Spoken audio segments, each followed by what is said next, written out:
welcome back to Learn It from a Layman. I'm Carl Christensen, joined today by most of the whole crew. Johnny was on briefly right before the start of the podcast on our call, but he's currently working in the ICU, so not able to join us for the whole podcast. We do have Cameron with us. Hi, Cameron. And we have Tim making his re-entrance into the podcast despite protestations from involved parties. What? That's right. Here to provide comic relief and random background noise. Good. And then Matt will be doing most of our presentation today, or most of our subject. Matt's going to be talking to us today. So we did a thermodynamics podcast back, I believe it was sometime in the year 2020. So it's a year and a half ago, maybe-ish. And we discussed lots of thermodynamic laws, but Matt has a follow-up podcast now, so we're going to be calling this Thermodynamics Part II, or something along those lines. Matt's going to talk to us about a few different thermodynamic processes and other related information. Right, Matt? Yes. All right. Well, let's kick it off. What do you got for us? Okay, so today we're going to talk about a couple concepts in thermodynamics. Thermodynamics, again, being the branch of physics that deals with heat and energy transfer and movement. Thermo, heat, dynamics, movement, motion, change. And the couple things that we're going to talk about are really some of the thermodynamic processes and what we mean when we talk about a thermodynamic process. Within the realm of heat change and temperature and so forth, you find that there are a number of factors that are all interrelated that can describe the thermodynamic conditions of a system or of a space. And there's a couple of concepts that thermodynamics has formalized that are necessary to kind of understand what we're talking about. And the first one is system. When we talk about a thermodynamic system or space, we're talking about just what we define as our thing that is under consideration. A system can be as small as a subatomic particle. It can be as large as, galaxies or universes or whatever. But your system is whatever your defined space is, and everything outside the system is called the surroundings. So one of the examples that I'm going to use a lot is a cylinder and piston in your car engine. The system will be the cylinder, and the surroundings will be, everything outside the cylinder. The next concept is that of states. And when we talk about states, we're talking about a state of being with measurable parameters. Parameters in particular that we care about being pressure, temperature, the amount of mass within the system, the internal energy of the system, things of that nature. The state is defined by the measure of those different variables when the system is at equilibrium. There are a number of equations that you can use to derive the different variables. If you're able to measure one or two of these variables, you can use these state equations to determine the other variables. Prime example is an equation called the ideal gas law, where if you have an idealized gas in a bounded system, then the ideal gas law states that the pressure of that gas times the volume of that gas will equal the number of moles of mass that you have times a constant, R, the ideal gas constant, times the temperature of that gas. It's shortened down to P is pressure, V is volume, N is the number of moles, R is the gas constant, and T is the temperature. So the short form is PV equals nRT. It's a very short and easy way to relate pressure, temperature, and volume and amount of mass all together in a fairly simple equation. And that is a state equation. It defines the thermodynamic factors of an ideal gas in a system at a given instant. If you can measure a few of those factors, you can derive the other ones. Can I ask 2 questions? Can I ask Yeah. what you mean? Oh, Go ahead, Tim. okay. I'm going to ask, what do you mean by ideal or idealized gas? Well, much of thermodynamics deals with idealized states, meaning that we neglect certain types of losses. And I'll get into a little of this later when I talk about the different thermodynamic processes. So, for example, an ideal gas is a gas where I believe the assumption is that molecular collisions are neglected. Well, that doesn't happen. Gases collide all the time, or gas particles do. But at an approximation, most gases, including air at sea level, behave in a way that is closely approximated by making ideal gas assumptions. So if you and not all gases do this. If you have certain elements, they behave differently. But many gases in real life very closely approximate an ideal gas. The thing is, if you use these ideals, and we'll talk, I'll point out more of them as we go along. You can use those as a baseline comparison to what your maximum efficiency or output or productivity should look like, and that's a good yardstick to compare against your real world performance. Does that make any sense? Yes, it does. Excellent. Yeah. I'm glad that you were able to ensure that Tim understood the answer to his question. That's how we run most of our things. Or a low bar. Not sure which. Yes. I had one other question though. Sure. The other one was, you said that that you can measure, that you can figure out these different measurements inside of a state or of a system, and then when it's in equilibrium. Yes. That means that if there is heat transfer, heat change going on, that then obviously then you can't figure out what the different elements are.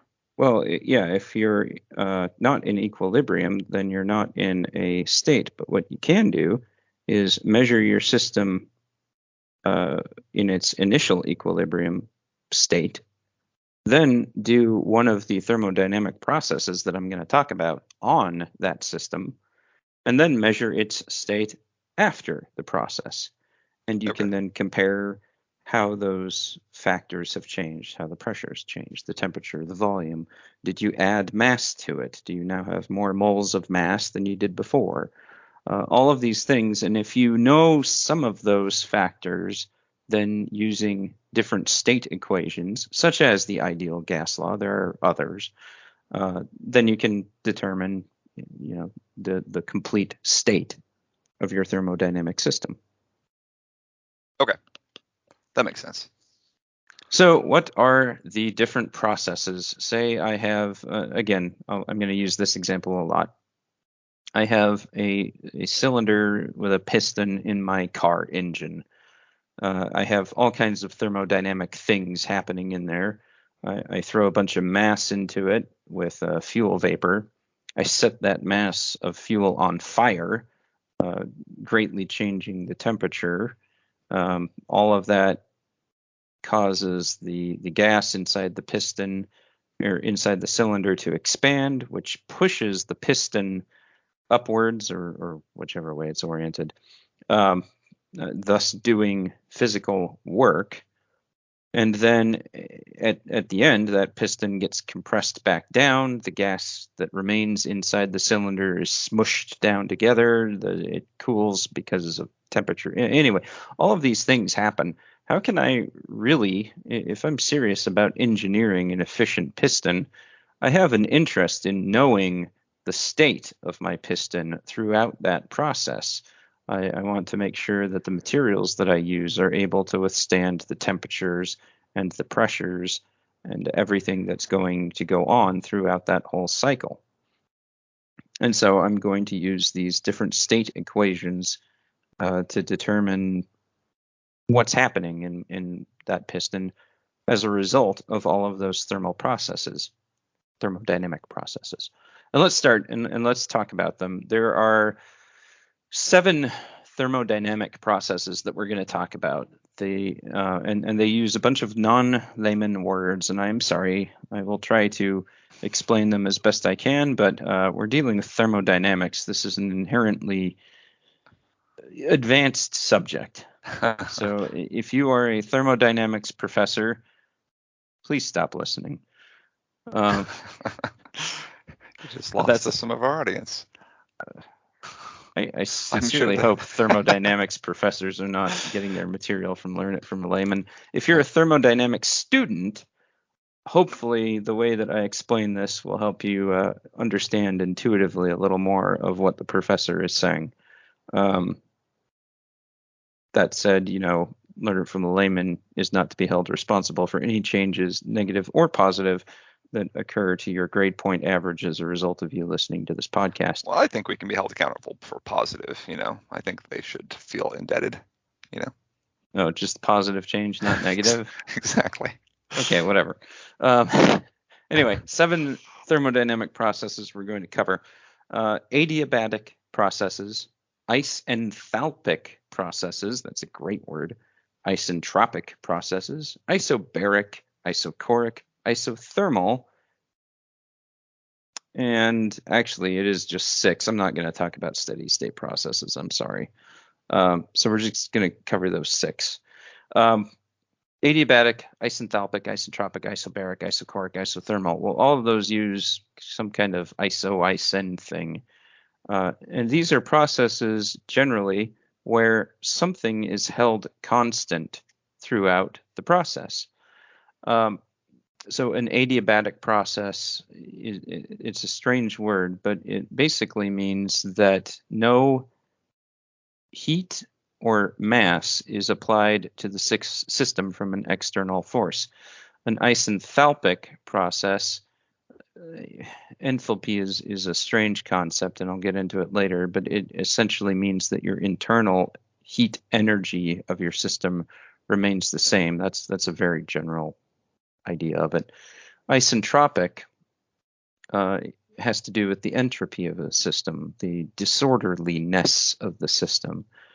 This is an idealized process. It doesn't occur in nature, but it's where the disorder of the system at the beginning and the end of the process are the same. Second law of thermodynamics happens to say that can't happen, but we'll get into it later. I was going to mention that, but I guess that's... Again, this is an idealized yardstick against which you can measure a real-world system's performance against the ideal case. Okay. Isobaric, from the Greek baros or something. Anyway, pressure, constant pressure. Isochoric processes, also known as isometric or isovolumetric, are processes that take place at a constant volume. And then isothermal processes are ones that take place at a constant temperature. So let's talk about each of those, starting with adiabatic processes.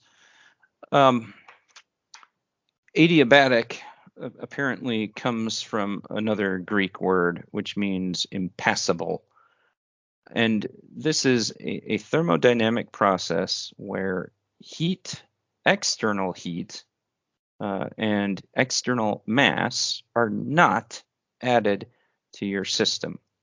So if we look at our car piston example, let's define the beginning state as occurring after we have injected the fuel, after we have ignited the fuel. In fact, in the split moment after the fuel is ignited, let's say that's our start point. And at this point, as your car engine is functioning, are you going to add any more mass to that piston? No. No. Are you going to add any more heat energy to that piston? This is after the fuel is ignited, so no. Yes. Yeah, correct. You are not going to add more heat. So from this point, you can have an approximately adiabatic process if you make some simplifying assumptions.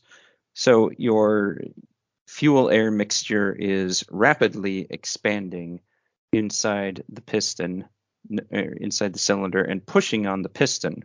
No mass is coming in, and the only thing that's happening is that you are doing physical work by lifting that piston as the gas expands.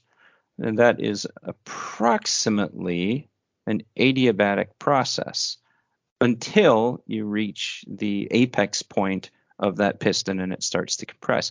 So if I define my start state as I've just set my fuel on fire, and my end state is I'm at the max vertical reach of my piston, assuming my piston is oriented up and down, then you can have an adiabatic approximation of your process. And there's different equations that come into play that govern that, all of them tracing back to the different laws of thermodynamics. See our podcast on that one. But the first law deals with change in energy of a system, where your internal energy, rather the change in your internal energy, equals the energy added minus the work done. So in an adiabatic process, the energy added after I've set my fuel on fire is 0. The work done is the amount of work done to raise that piston. And so I have my equation that the change in energy is the equal to the amount of work that I did there. That's what an adiabatic process is. I've added no heat. I have added no mass. Now there is a special case of an adiabatic process that would be an isentropic process if you can make it reversible. Reversible meaning that any energy expended to do the work can be completely recovered by undoing the work. So if I launch my piston upward when I explode my fuel, it's going to do some work, right? Now, does the piston stay in that upward position? I hope not. No, it comes back down. So the amount that it comes back down, that's doing negative work. So should you be able to recover the energy from that? Minus some friction. Yeah, that's exactly it. In an idealized fictional scenario, if I have lubricated the walls of my piston, I've slathered Crisco all over it to make sure that there's no friction. Do not do this to your car. Now go back and listen to our car maintenance podcast. But continue. If I have an idealized frictionless process, then I can recover all of the work that I did in my initial adiabatic process. And because I have recovered all of that energy and all of that work, I've really recovered all of the entropy, all of the disorder. And when we talk about that, where the entropy of the system being the same at the beginning state as at the end state, well, then I have an isentropic process, a process where entropy has not changed from the beginning to the end. And I've now defined my endpoint as different. My beginning point was I set my fuel on fire and launched the piston upward. My end point is the piston has come back down to where it was just after that point of ignition. But as you point out, in the real world, you can't have that. You do have friction. You do have loss. You have heat that is generated by the metal parts rubbing against each other. Even when properly oiled, there is always going to be loss. But that said, the concept of an isentropic process can be used to give you a picture of what an ideal, frictionless, perfect system should look like and how it should operate and the energy requirements that should go into it. And that can be used as a yardstick to tell you how well your actual design is performing against a theoretical maximum. Now, does an isentropic process occur anywhere in nature? No, not really. The second law of thermodynamics says that it can't. Again, see our previous podcast. But in short, the second law says that entropy is always increasing for any real process that anyone cares about. But those are the first two. An adiabatic process occurs when neither external energy, or rather external heat and external mass are not added. And an isentropic process is a further idealized adiabatic process that is reversible, such that the entropy at the beginning and the end are the same. So any questions on adiabatic processes or isentropic processes? Tim? No questions as of yet, at least none that can be answered in a reasonably short amount of time. So that fills me with confidence. That's right. All right. Let's talk isobaric processes. Isobaric processes are processes that take place at constant pressure. The pressure remains the same. There's no change throughout the entire thing. Aren't there like isobaric chambers? Isn't that a thing? Like I don't think the word is the wrong isobaric. word? There are pressure chambers I mean, heard, they hold you at a constant pressure. So, I mean, hypobaric may be the one you're thinking of. Maybe that is what I'm thinking of. But yeah, they are pressure chambers that you pump a bunch of gas into it or extract a bunch of gas out of it to hold it at whatever pressure you want. Can I do a quick aside? Very well. I'll allow it. Okay. I think it is hyperbaric, right? That's like high pressure chamber then, right? Not isobaric. But hypobaric chambers, incidentally, I think like a year or two ago, there was an article that talked about at hypobaric, if you spend a long time in an oxygen-rich hypobaric chamber, like for hours a day for like a month or two, there was a research paper that showed that they essentially reversed aging. Your chromosomes, the telomeres at the end of your chromosomes actually lengthened, and that's the opposite of what happens during aging. Aging is when your chromosomes break down. So not related to thermodynamics. No, but that's a good teaser. Tune in next time for when we cover the basics of immortality. Which probably the audience doesn't need to know that we had that club. Yeah. So hyperbaric chamber is the one thing. There is a hypobaric chamber, which is often used in altitude training, where they suck a bunch of the air out of it to simulate high altitude conditions and give you hypoxia. They actually use this a lot in pilot training so that pilots and aircrew can recognize the symptoms of hypoxia onset and put on their oxygen masks before they black out and die. Awesome. Yeah. I've also heard that Tim sucks the air out of the room as well. That was cruel. Many of my students go on to become excellent pilots. Okay, so we have totally derailed and not covered isobaric processes at all. We're going back to isobaric now. Let's imagine that piston, and let's now remove it from the car engine. We have a cylinder, and we have a piston on top. But instead of igniting a bunch of fuel spontaneously, we're going to fill the piston fill the cylinder with some kind of gas, and then set it on a burner on the oven at low heat. The piston that we are going to place on top of it is going to be an idealized massless piston. It is made of, unicorn wishes and fairy dreams. I don't know. But again, awesome. Idealized process. But it serves to set a physical boundary for the system. Now, as the gas heats up slowly, it will expand, right? Yes, it will. Yes. Yes. Okay.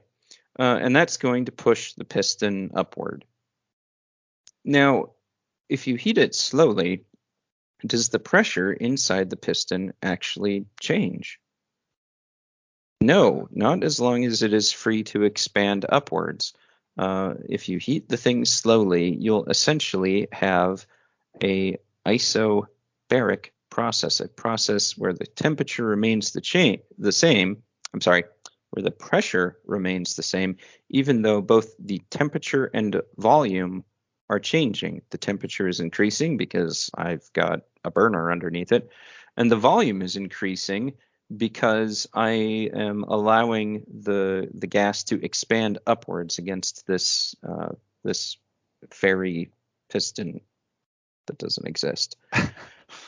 That's what they Now, use. if I lock the piston in place, my temperature is going to go up, and because temperature, pressure, volume, and mass are all related together, if one of them is changing, at least one of the other factors also has to change. In my piston example, the amount of mass inside, N, the number of moles, that's not going to change. The temperature is changing because I've got fire under it. The volume is not going to change because for some reason I locked my my piston in place. Therefore, the only thing left to change is the pressure, and the pressure would go up along with the temperature. But if I want to have an isobaric process, then I unlock my piston, and instead of my pressure changing, I let my volume change. So an isobaric process is one where at the beginning and end states, and all throughout the process, the pressure is the same, although temperature and volume can change in relation to whatever state equation governs that system. Any questions on isobaric processes? No, I think I've confused the audience or the listeners enough already. Yeah. Now, let's say I have a different piston, and on top of my my piston, I'm going to make it made of steel, and I'm going to put a hypobaric chamber on top of it that weighs 1,000 kilograms, just to make it really confusing. I'm kidding. Let's say that my piston, though, is no longer made of fairy wings, but actually has mass. And I do the same thing. I put it on. I put the cylinder with this piston over a burner. I turn the heat up slowly, and I watch as the fluid inside expands, thus raising the piston. Now, I can still have an isobaric process, but this time, instead of just changes in temperature and volume, I'm also doing physical work by raising that piston. And what you'll find is that the mass of that piston dictates the amount of work measured in joules. Work is an energy measurement. And if I have a mass weighing, 1 kilogram and a mass weighing 2 kilograms, well, what you'll find is that for the 2 kilogram mass, your volume will increase by about half as much as the 1 kilogram mass. It obviously takes less work to raise the lower mass, and so your 1 kilogram piston will expand, 10 centimeters linearly, and your 2 kilogram mass will expand significantly less than that, with an appropriate volumetric ratio for the change in mass. But that's isobaric processes. And again, these are somewhat idealized because there is always going to be loss through friction or through heat conduction. All of these examples involving a cylinder and a piston assume that the cylinder is a completely enclosed system and thermally isolated. The internal fluid is not going to conduct heat into the walls of the cylinder, and the walls of the cylinder are then not going to radiate heat to the outside. We just assume that doesn't happen here. And again, that type of thing are the assumptions that you have for these idealized basic processes. And then you can add additional equations to account for those losses and make the equations more and more complex in order to get better fidelity for your designs and so forth. But that is not for Learn It for a Layman. That is for a different time. Apparently neither is isobaric, given that I confused it with both hyperbaric and hypobaric. But now that you've listened to this podcast, you will not won't make anymore. that. Yeah, see, That's there right. we go. Yep. All right, let's talk about an isothermal process. Isothermal meaning that the temperature stays the same. Your fridge. There it is. That's an isothermal system. So that's what we call it from now on. The fridge. That's going to get you a lot of friends, I think. You know? Yep. Could you So grab if some drinks from the isothermal system, please? Yeah, but if you look at your refrigerator, are there a number of thermodynamic processes that have to take place? Yes. Yeah, you have to add energy to your refrigerator in order to keep it cold. Now that's kind of weird. You're adding energy and yet you get cold inside. Well, all of the different refrigerative processes that take place contribute to that system, meaning the internal box of your refrigerator, remaining isothermal at a constant vegetable chilling, but not over crisping, whatever, 20 degrees Fahrenheit. I'm sorry, 20 degrees.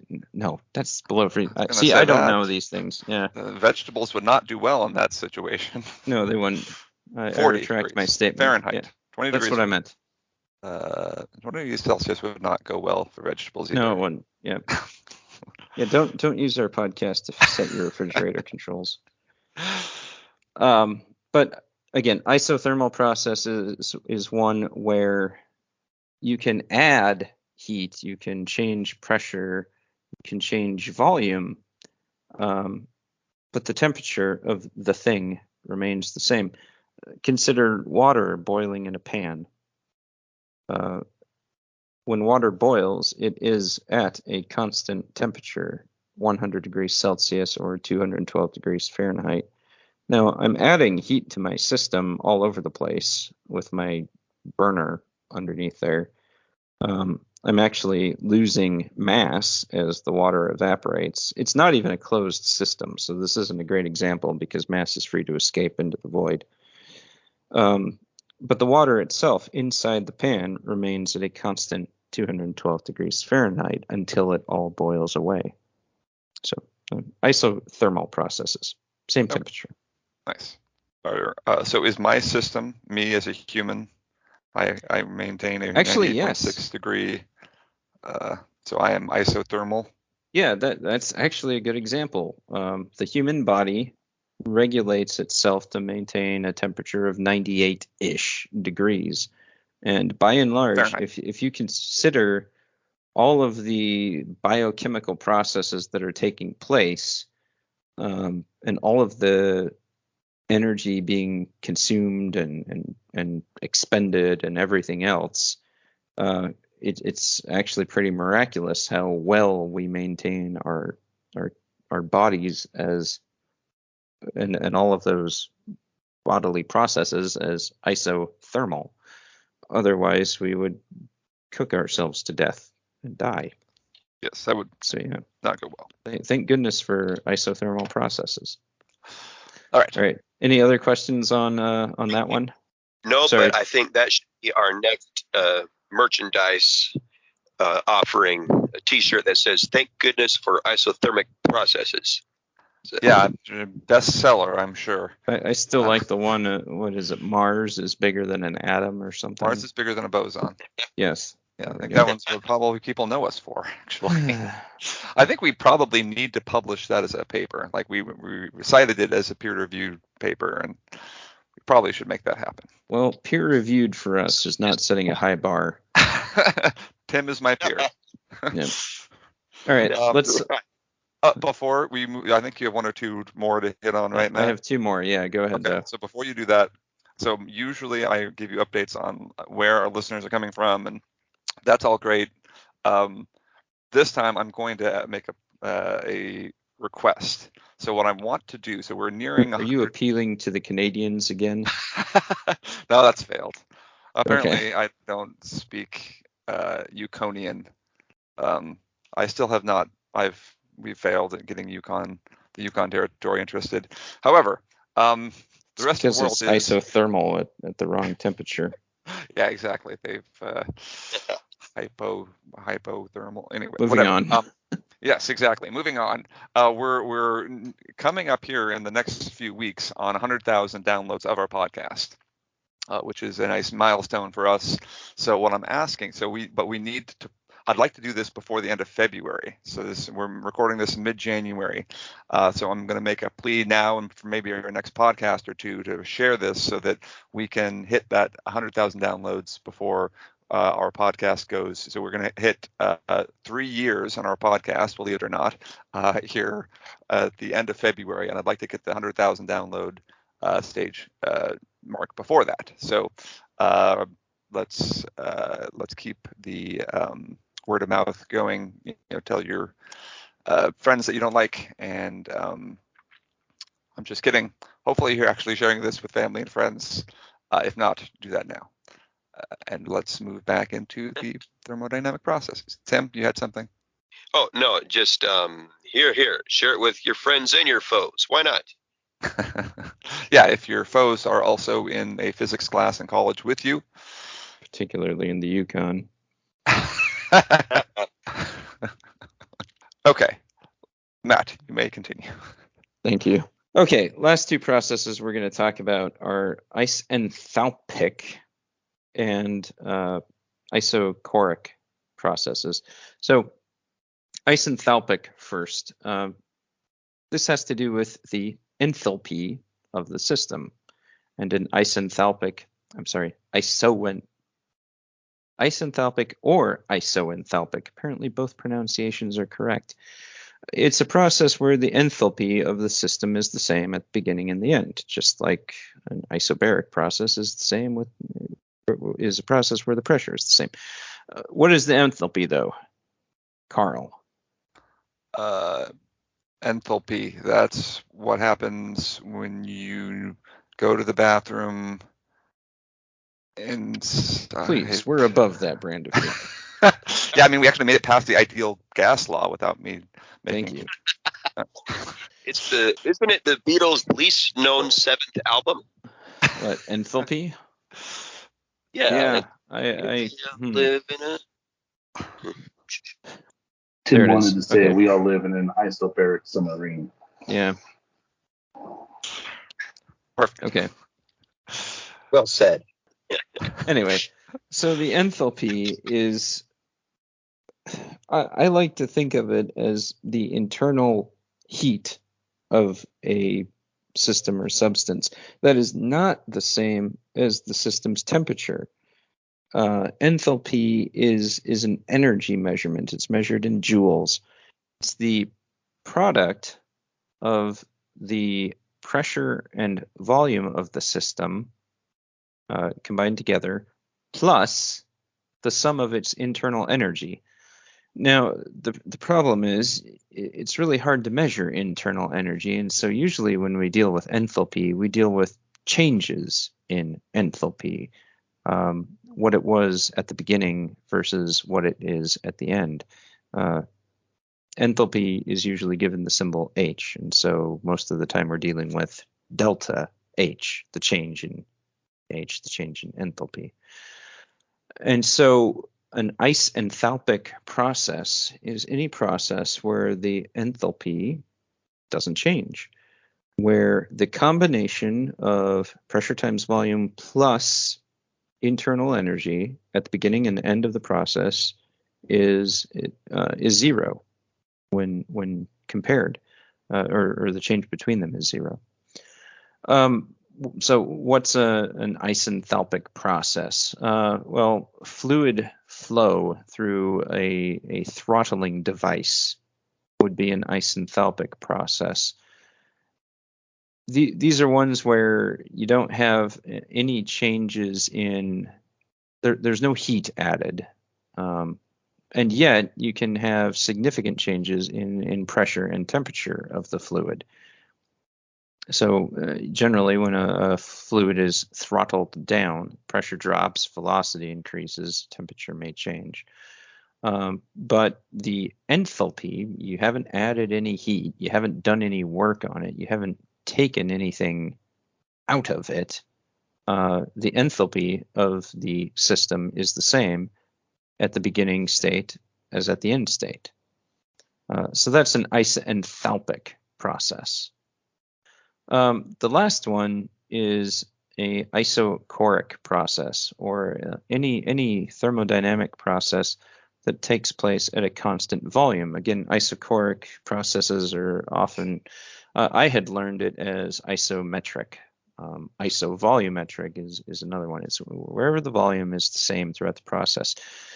Easy one to think of is your crock pot, or even better, a pressure cooker. But with your crock pot, you throw stuff in there, you add the roast, you add the French onion soup mix and the broth and the potatoes and stuff, and then you start to add heat. And it heats up, and the pressure rises because the temperature of the air and the fluids inside the crock pot is increasing. Most crock pots do have a little vent, so your mass changes, but the volume of the system, the crock pot itself, unless it is made of like expandable silicon, which would be weird, the volume of the system does not change. Your pressure cooker, same thing, and in fact, that one is I understand it. Well, yeah, you just increase the temperature, you increase the pressure, but the volume remains the same. And this goes back to that ideal gas law, or rather just any of these state equations that relate temperature, pressure, and volume and mass all together. And the reason that we have all of these processes that we talk about, every single one of them has held something the same throughout. And if I can do that, then I reduce some of the variables in my state equations, and I can much more easily make meaningful calculations on the thermodynamic properties of my system. If I didn't have isochoric processes, isobaric processes, isothermal processes, if I didn't have those things, then any time I did anything thermodynamically, I would have 4 variables that I need to figure out that could all be moving together: pressure, temperature, volume, and mass. But if I can hold one of them constant, then I can very quickly start to derive the others. If I can hold 2 of them constant, then I can very easily see the relationship between the other 2, and I can make much more meaningful. I can gain much more meaningful insights into the thermodynamic reactions and changes that are taking place. And in the engineering world, I can then make much better informed and much more safe engineering choices based on that understanding of the thermodynamic environment and states. And so that's it. That's our introduction to thermodynamic processes. So is David Bowie familiar with thermodynamic processes? And that's the Under Pressure song. Is that talking like isometric or isochoric process? Like that's what it's about? That would be isobaric, probably. Oh. And as we all know, David Bowie is exempt from being held to the laws of physics. So it's an elite club. Yes, to be exempt from those laws. But that's not really related to any of these processes. So, no, it isn't. No, thank you for the information and these thermodynamic processes, Matt. You're welcome. I invented them all myself. No, I didn't. No, you didn't. But like I said, let's renew one more time. So if you want to share this with friends, family, any of our podcast library, if you want to know a good one to share, the one that is well, obviously the most recent one is always a great one to share, but Basics of Quantum Physics is one that is our #1 hit for whatever reason. And then aspiring quantum physicists out there. Our economics podcast is burning the barn. What's storming the barn? Burning the storm barn. Storming the burning barn. Well, good. Whatever that means. Okay, to be clear, what I was trying to do was a combination of barn burner and bring the house down. Bringing down the burning barn. Right, it's what the Amish do before they put up a new one. Yeah, Have you ever seen the Amish lift a barn and move it? No. You should YouTube that. It's like literally like 100 Amish guys, and they just literally pick up a fully completed barn and just walk it over to wherever it's going. It's crazy. It's the power tools before there were power tools. Just don't mess with the Amish, man. Just don't do it. Then we've got basics of calculus and physics. We've got computer science. Those are some of our hits, I guess you could say. So I'm grateful for everyone that's listening. Go ahead and share it. And one other thing, we do have both Facebook and Twitter. Our new podcasts get pushed to Facebook and Twitter as well. I know a lot of people follow us on Spotify. I think you all get notified when we push a new podcast on Spotify, but also like us on Facebook. We've had a nice review or two there, so appreciative to people there. And then the big one, I guess, we don't currently have a lot of people tuning. Most of our thousands of listeners come to us via Spotify. We need an Apple audience. It probably doesn't help that we've offended them in the past, so we apologize. Matt, you apologize. No, I don't. That doesn't help. All right. Anyway, share this with your Apple-loving friends, regardless. Or don't. They don't deserve it. This isn't helping. All right. Sorry. Disclaimer. My own views, though correct, do not reflect those of Learn It from a Layman or anyone else on this podcast. But I'm right. Okay. All right. Then we'll be back. Did you want to ask about suggestions? Oh, well, we do have suggestions, and one of our listeners in India mentioned that if we could improve our audio quality, so we're going to. I meant for like topics, submit topipics for them or that. Well, that we too. could cover. Any of these suggestions, we've gotten lots of suggestions. We've had people ask about. Well, a lot. Yeah. Well, I mean, we've had people ask about how we got our jobs. We've had, like I said, Man in India recently. We've actually had people. We really have had people ask us questions. Yeah, we have. Where? Yep. Wow. Mostly on Facebook. Like I said, so either Facebook or Twitter. I do respond on those. And then we also we have an email, so I think that's available on our website as well, which is learnitfromalayman.podbean.com. And any of those ways you can get in contact with me. Let me know what you think, and follow us on Spotify or review us on Apple. And all of those things are helpful to us. We don't make any money off this right now, so you're welcome. We're just sharing the wealth and our insights, and sometimes our lack thereof. And we'll be back again next podcast. Covering immortality, apparently.